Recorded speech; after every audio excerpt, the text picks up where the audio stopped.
मंडळी एक सांगल तुम्हाला, आयुष्यात आहे ना तुम्ही कुठंही जावा, म्हणजे कुठल्याही कंपनीला माल घेऊन जावा रात्रीचा, पण अंगुल पासल्या जिंदलला कधी येऊ नका रात्रीचं. मंडळी या ठिकाणी विषय असा घ्या, 200 रुपये मागतोय आपल्याला. चला मंडळी आज मोहरच लावून बघूया आपण नक्की काय मोहर असते यांची. हे बघा आमचे मामा वयानं वाढले, शरीरानं वाढलेत, पण अजून लहान लेकरांसारखे नाही. मंडळी पोहोचलोय आपण शेवटच्या बॉर्डर वरती आपल्या महाराष्ट्राच्या. अगो फुल फिल्डिंगच लावली समोर पलीकडे. तर शेवटची चेकपोस्ट आहे छत्तीसगडची. आता इथं 100 रुपये दक्षिणा द्यायची आणि मग ओडिसामध्ये एंट्री करायची. मंडळी गाववाले कोणतं तरी आणि धुकं एवढं व्हायला लागले ना, सर्व काचवर आले. टाइम बघा 11:15 झालेले आहेत. फायनली मंडळी आलेलो आहोत आपण आतमध्ये जिल्ह्यामध्ये. 3:15 वाजले. काही छपरी माणसं भेटतात राव आयुष्यात, काय सांग.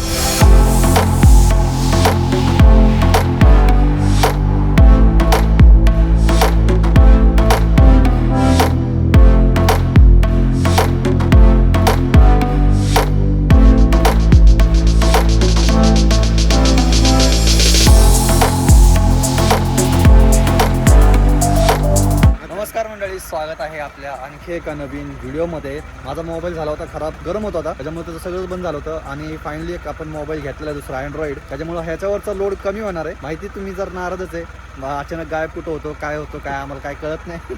आज मामा भेटले त्यांच्यामुळे मी आता मोबाईल हातामध्ये घेतला, नाही तर मी अजून पण नव्हतो घेणार, कारण आपला सेमच रूट आहे आता. तर हे जमशेदपूरवरनं मुंबईला घेऊन चाललेले आहेत. चला मामा निघायचं, निघूया. अवकाश जावा. चालतं, धन्यवाद. डोंगरे मामा फॉलो करा, मस्त ब्लॉग कंटिन्यू. RDM व्लॉग रोडचा राजा आणि RDM ब्लॉग यांच्या देखील व्हिडिओला लाईक करा, शेअर करा, कमेंट करा आणि सबस्क्राईब नक्की करा मित्रांनो, कारण की विजू भाऊला अजून खूप मोठं व्हायचंय.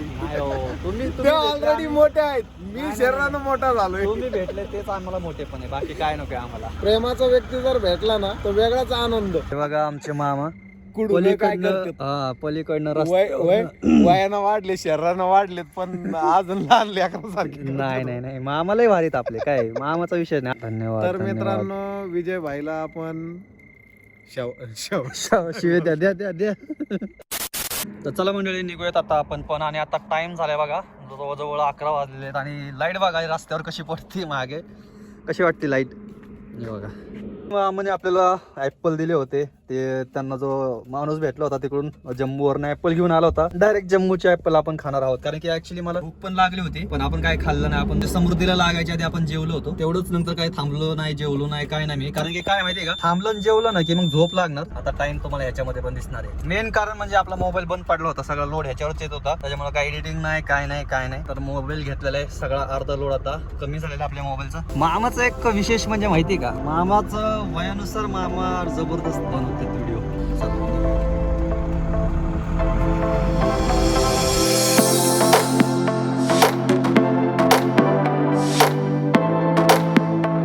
मंडळी असं गार लागायला लागले ना आता, त्याच्यामुळे मला पहिले शूज, खूप गार लागायला लागले, त्याच्यामुळे मला पहिले शूज घालून घेऊयात. म्हणजे पायाला गार लागते, पांघराला वगैरे आहे बरं का, पण पायाला लय गार लागायला लागले. फटाफट घालतो आणि साधारण अजून आपल्याला 1 ते 1.5 वाजणार आहे पोहोचायला नागपूरला.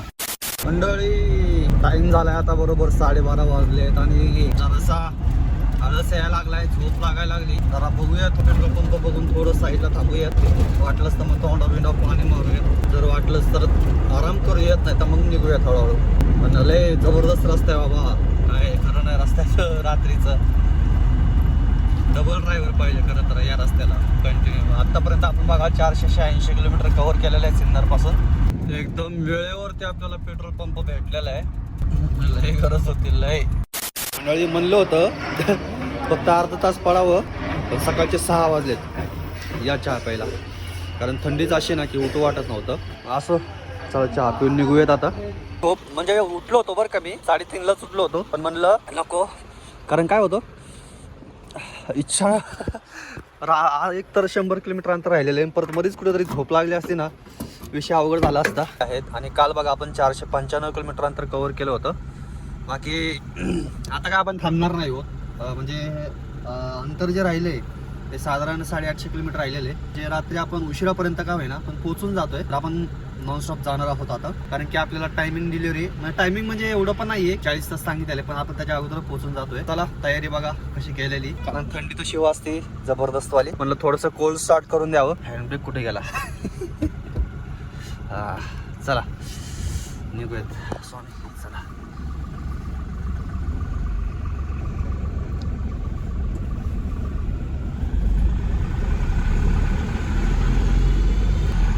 खरं तर मी आहे ना, म्हणजे झोपायचं नव्हतं मला, थोडंच एक 10-15 मिनिटं डुलकी मारायची होती.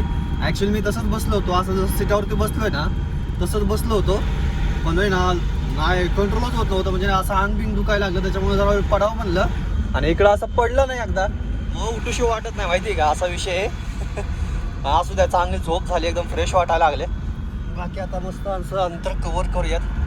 तेव्हा किती गाड्या थांबल्यात, जागाच नाही आतमध्ये पेट्रोल पंपावर थांबायला गाड्यांना, असा विषय. वा वा वा, समोर बघा मस्त असं तांबडं.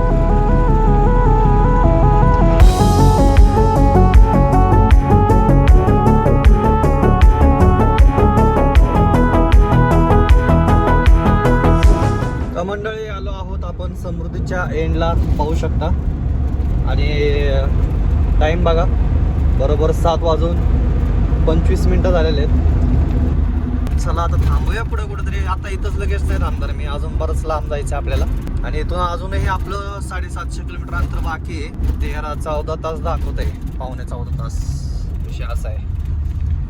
1165 रुपये टोल गेलाय सिन्नर पासून नागपूरपर्यंत.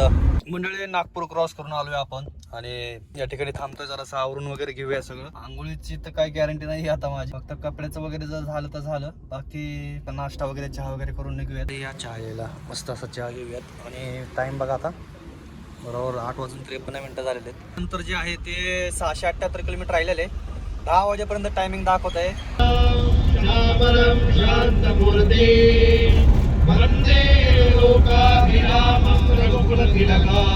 एक बकेट घ्यायचंय बरं का. ते आपलं ऍक्च्युली जे होतं ते आपलं घरी राहिलं, त्याच्यामुळं आपल्याला बकेट लागणार आहे. तर यापैकी एक आपण घेऊयात. आंघोळीला याच्यासाठी कपडे धुवायला वगैरे लागते आपल्याला, गरज पडत होती याची. आता एक तर म्हणतोय मी तसं कुठेतरी बांधावी बिंदावी, नाही तर मग आतमध्ये आता पहिलं स्टेपनीचं करायचंय बरं का मला. ते काय झाले, तो जो नट आहे ना, तो नट मी बोल्ट शोधत होतो, बोल्टच मला भेटला नाही कुठं, असा विषय झाला होता. मंडळी पोचलोय आपण शेवटच्या बॉर्डरवरती आपल्या महाराष्ट्राच्या. आणि बघा तीन लाईनी चालू आहेत. आपल्या गाडीत काय वजन नाही जास्त, फक्त 50 किलो वजन आहे, त्याच्यामुळे काय टेन्शन नाही यावेळेस.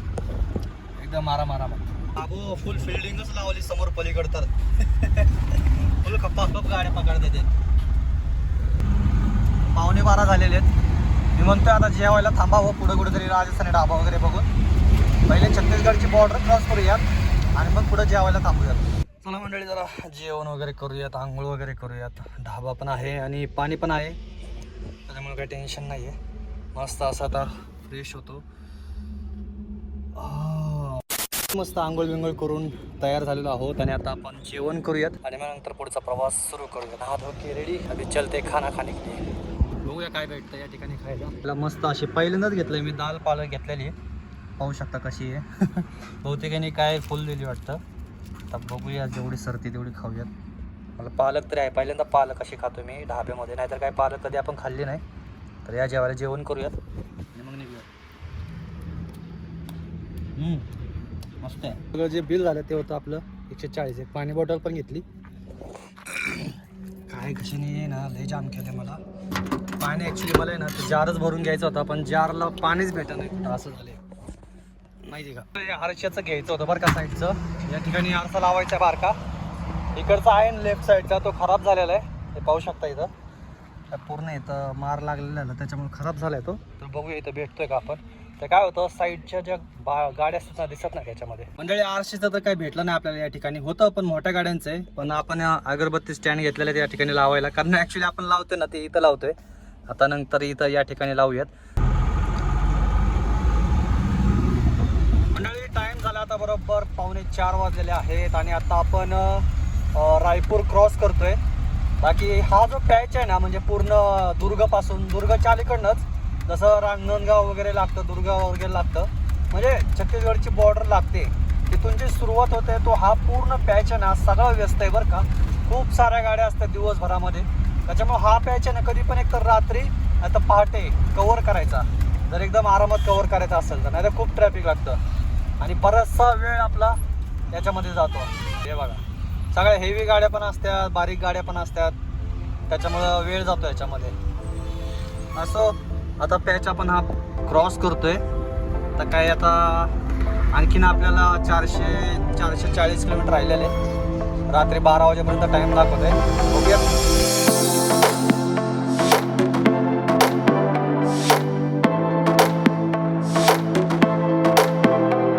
ब्रेक घेऊयात, कंटिन्यू गाडी चालूच आहे आपली. चहा वगैरे घेऊयात. आता बरोबर 5:15 झालेत बघा, टाइम दाखवतो तुम्हाला. हे बघा 5:15 झालेत आता. बाकी ही गाडी बघा वॉशिंग केली होती बरं का मी नाशिकमध्येच, बघा कशी दिसते आता. चला मंडळी चहा घेऊयात. चाय दे दे. निघूयात आता हळूहळू. काच वगैरे क्लीन करून घेतो म्हणजे टेन्शन नाही. पण ह्या टोलवरती लय फ्रॉड चालतो बरं का. BSCPL औरंग टोलवेज आहे. मागच्या टोलवरती मला जर माझे कट झालेले 180 रुपये दिसले आणि मला मेसेज आला 285 रुपयाचा. तर असा विषय. आता इथं बघा 130 आहे आणि कट बघा किती होतात 200, म्हणजे मोठ्या गाडीचं जे आहे ना ते कट करते त्याच्यामधनं. असा विषय आहे. माहीत नाही आता काय विषय यांचा, काय कळत नाही. आता मेसेज येईल बघा किती कट झालेत ते. म्हणजे या 2 टोलमध्ये जवळजवळ 500, 285 आणि प्लस 200. एक मिनिट तुम्हाला दाखवतो मी आता ह्याच्यावरती मेसेज येईल मला किती येतोय ते. 215चा मेसेज आला बघा. 215 रुपये कट झाले. 215 आणि 285, 90, 100, 300, 500 रुपये टोल गेलाय माझा. 2 टोलला 500 रुपये टोल गेलाय. शेवटची चेकपोस्ट आहे छत्तीसगडची. आता इथं 100 रुपये दक्षिणा द्यायची आणि मग ओडिसामध्ये एंट्री करायची. ते असून बरं का असा विषय असतो इकडं. कुठं वाद घालत बसतात. आता जाऊ द्या, काय करायचं आता नाही का. किती जरी काय केलं तरी नाही यांचं चालूच राहणार आहे. मंडळी या ठिकाणी विषय असा की हा 200 रुपये मागतोय आपल्याला. मोहर लावायची म्हणतो, मोहर. चला मंडळी आज मोहरच लावून बघूया आपण नक्की काय मोहर असते यांची. रिकॉर्ड कर सक भाई, तेरे से बात नहीं कर रहा, उनसे बात कर रहा है. अभी कैसा है? नहीं वो बात नहीं है. देखो ये इलीगल है. क्या कुछ भी हो नहीं इसका रिसीव होता है. एक काम करता हूँ ना फिर क्या है, टिप्पी नहीं निकलते, आपको ही पैसा दे देते, चलेगा? आपकी मर्जी है. फिर हम तो बाहर से छोड़ेंगे गाड़ी. अगर नहीं गाड़ी पकड़ेगा तो फिर गाड़ी पकड़े जबाबदारी कौन लेगा? मंडळी पोहोचला आहोत संबळपूर मध्ये आणि आता टाइम झालाय बघा बरोबर 10 वाजलेले, म्हणजे 10 वाजायला 5 मिनिटं बाकी आहेत. हे बघा मंडळी हा इथून कटकला रस्ता वळतो. मला वाटतं एक तर फोन करावा किंवा थोडंसं बघावं काहीतरी मॅप मध्ये वगैरे, कारण की रिस्क नको घ्यायला. तुम्हाला रस्ता दाखवतो ऍक्च्युली कसा आहे. हे बघा आपण जर इकडून गेलो, आता इथून जर राईट वळलो ना आपण या बाजूने, तर आपण ह्या रस्त्याने जातो जो की कटकला जातो रस्ता हा असाच. पण आपल्याला पुढं जाऊन परत तिकडं वरती वळायचंय. आणि जर आपण आता सरळ जाऊन, म्हणजे आता हा जो रस्ता आहे हा सरळ जाऊन जर गेलो तर आपल्याला डायरेक्ट सरळ रस्ता आहे. आणि डिफरन्स बघा किती, हा आहे 138 किलोमीटर आहे बरोबर का. आणि या कटक मार्गे जर गेलो तर आपल्याला पडतोय 176 किलोमीटर. पण फरक एवढा दिसत नाही याच्यामध्ये, फक्त रनिंग वाढती. पण हा रस्ता माहिती बरं का मला कसा आहे तो. जर लईच वळणाचा असेल तर मग काय उपयोग आहे जाऊन, नाही का. हे बघा इथं वळायचंय, इथं वळून परत असं वळायचंय आणि परत link road, Sassoon main canal. आले बारीक रस्ता वाटतोय मला. फुल गावागावातनं चाललंय. मला वाटतं थोडंसं लांब पडलं तरी चालेल, पण आपण मेन हायवेने जावं. तुम्हाला काय वाटतं मित्रांनो? वाटलंच तर मग उद्या बघूयात ह्या रस्त्याने येता आलं. दादांना विचारलं की रस्ता कुठला जातो नाही का. तर बाबांनो निघता टाइम बघा 10:30 वाजलेले आहेत. तर निघतोय आपण. बरं झालं आपण विचारलं या ठिकाणी, नाहीतर आपण त्या सिंगल रोडने गेलो असतो तर प्रॉब्लेम झाला असता. म्हणजे प्रॉब्लेम म्हणजे कुठंतरी लाटकायची कामं झाली असती. जाऊ दे, त्यापेक्षा थोडंसं लांब पडतंय पण सुखरूप जाऊयात, काय टेन्शन नाही. हा रस्ता अगोदर आपण गेलेलो आहे त्याच्यामुळे काय प्रॉब्लेम नाहीये. असा आहे आपला महाराष्ट्राचा गडी, एकटाच फिरतोय ओडिसामध्ये. कुठं कुठं फिरतोय काय समजत नाही या भावाचा.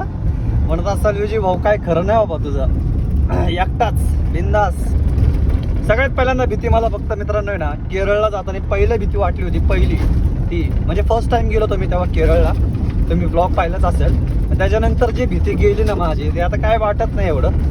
त्या रस्त्याने गेलो असतो तर टोल नसता लागला, पण जर दिवस असला असता ना तर आपण नक्कीच त्या रस्त्याने गेलो असतो. पण जाऊ दे आता, पैसे गेले तर गेले, पण आपण व्यवस्थित जाऊयात. आणि धुकं वगैरे पडले मस्तपैकी, गार लागतं एकदम जबरदस्त वालं. कसं आहे मंडळी धुकं ओडिसाचा. आता मला वाटतंय कंटिन्यू असंच असतं रे, कारण की पूर्ण सगळं जंगल एरिया आहे आणि काय एवढं काय इकडे काय पोल्युशन वगैरे काय नाही. जे काय आहे ते सगळं धुकंच. बघा आता 10 वाजून 51 मिनिटं झालेली आहेत बरोबर. मंडळी गाव आले कोणतं तरी आणि धुकं एवढं व्हायला लागले ना, सर्व काचवर आले. टाइम बघा 11:15 झालेले आहेत. आणखी नाही इथून आपल्याला 2 तासाचा रस्ता आहे, म्हणजे 2-2.5 तासाचा रस्ता आहे. पण समोरची गाडी आली की काहीच दिसत नाही समोरचं, असा विषय झालेला आहे सगळा. हे ॲक्च्युली आतून पण नाही बाहेरून आहे माहिती का मंडळी. आता हा रस्ता लागलाय बघा, पूर्ण सिंगल रस्ता. आता हा जरापाडा म्हणून गाव आहे आणि हा जवळजवळ आता 40 किलोमीटर आहे. म्हणजे जे आपलं उलट अंतर झालं ना ते एवढं झालेलं आहे. त्यापेक्षा थांबून गेलो असं तर बरं झालं असतं, पण आपला टायमिंग होता त्याच्यामुळं आपण घाई केली, नाही तर नसती घाई केली एवढी. पण असं आता काय आलोय तर आता पोचून जाऊ. हो मंडळी, जरासं थांबलो असतो तर बरं झालं असतं असं वाटायला लागले. आता फुल जंगलच लागले तर एकदम विचित्र. एकतर पटापट निघायला लागलेत ना, नाहीतर मग आहे ना परत रिटर्न जावं लागेल.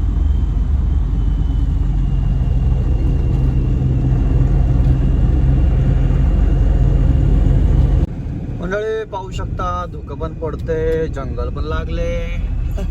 एक प्रकारे अशी भीती पण वाटते आणि एक प्रकारे असं भारी पण वाटते, म्हणजे नाही का. आणि इथं बोर्ड लिहिलेत बरं का, झाडांवरती ना असे बोर्ड लावलेले आहेत की या ठिकाणी हत्ती वगैरे आहेत. असं एखादी गाडी येते, असं नाही की गाडी नाही आहे, गाडी वगैरे येते, त्याच्यामुळं थोडंसं आहे जीवात जीव नाही तर काय करा नाही. भारी असं म्हणजे एकांतात मस्त वाटतंय. हे बघा रात्रीचे किती वाजलेत ते बघा तुम्ही, 1:07 झालेत. तेव्हा आपण अशा रस्त्याने चाललोय, कोणच नाहीये. थोडं राहिले, थोडं म्हणजे जवळपास अजून 35-40 किलोमीटर राहिलेले बहुतेक, आणि सगळं असाच रस्ता आहे आता. असं चला कव्हर करतो, पोचून जातो आणि खाली करतो. काय नाही, फक्त 50 किलो माल आहे, त्याच्यामुळे काय विषय नाही आहे. पण रस्ता चांगला आहे बघा, ग्रामीण भागामधले पण रस्ते बघा ना कसले भारी मस्त आहेत. चलो पुटा गाडिया म्हणून गाव आहे. असं आहे मंदिर, फुल लाइटिंग. आणि बघा ना गाव बघा ना एकदम सुंदर असं. आता दिसणार नाही बरं का काय एवढं, पण घरं भारी आहेत, म्हणजे कच्ची घरं आहेत थोडीशी. मंडळी एक सांगेल तुम्हाला, आयुष्यात आहे ना तुम्ही कुठंही जावा, म्हणजे कुठल्याही कंपनीला माल घेऊन जावा रात्रीचा, पण अंगुल पासल्या जिंदलला कधी येऊ नका रात्रीचं. तुम्हाला आहे ना एवढं बुलबुलही आहे ना, म्हणजे काय सांगायचंय. मी कंटिन्यू किती वेळ झालं गाडी चालवतोय, 41 किलोमीटर राहिलं होतं अंतर. आणि एवढं फिरून आहे ना, आणि एका ठिकाणावरून रस्ता नाहीये, 4 ठिकाणावरून फिरून यावं लागतंय. म्हणजे एक इकडून पण जातोय आणि एक इकडून पण गावामधनं जातोय. काय विचार करून याने कंपनीकडे टाकली काय माहिती याने. खरं सांगायचं, कोण आलं या कंपनीला रात्रीचं, कसं वाटलं एकदा कॉमेंट करून सांगा. 1:55 झालंय आणि मी रातचं फिरतोय इकडं. काय सांगायचं. दचकलोय मगाशी, असं वाटलं जवळ कोणतरी येऊन गेलो, एवढं दचकलो ना मी. म्हणजे घाबरलं म्हणजे तसं नाही, पण भीती वाटली ना एकदम. असं अचानक जाणव, असं स्पर्श झाल्यासारखं झालं ते. असं ज्याला अनुभव घ्यायचा त्यांनी एकदा नक्की या जिंदलला. मंडळी विषय असा झालाय ना, आता हे जे तुम्हाला दिसतात ना पुढे 2 व्हीलरवर चाललेले, यांचा विषय लय मोठा इकडं माहिती का जिंदलला. यांच्या टोळक्यात ना अशा की नवीन गाडीला पैसे वसूल करायला बसलेले आहेत सगळे. आता याला तो म्हणला इकडं कसं आहे भुलभुला या माहिती का इथं काहीच कळत नाही. हे काय म्हणला पुढं पण माणसं आहेत मागं पण माणसं आहेत त्याच्यामुळं सगळेजण पैसे मागणार आहेत. पण चल माझ्याबरोबर आता दिलेत पैसे त्याला काय करता आता पर्याय नव्हता आपल्याकडं. फायनली मंडळी आलेलो आहोत आपण आतमध्ये जिंदलमध्ये 2:15 वाजले.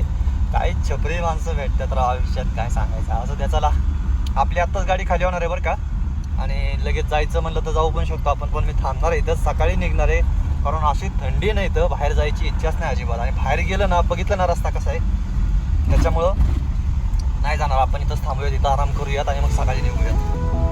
पूर्ण रस्ता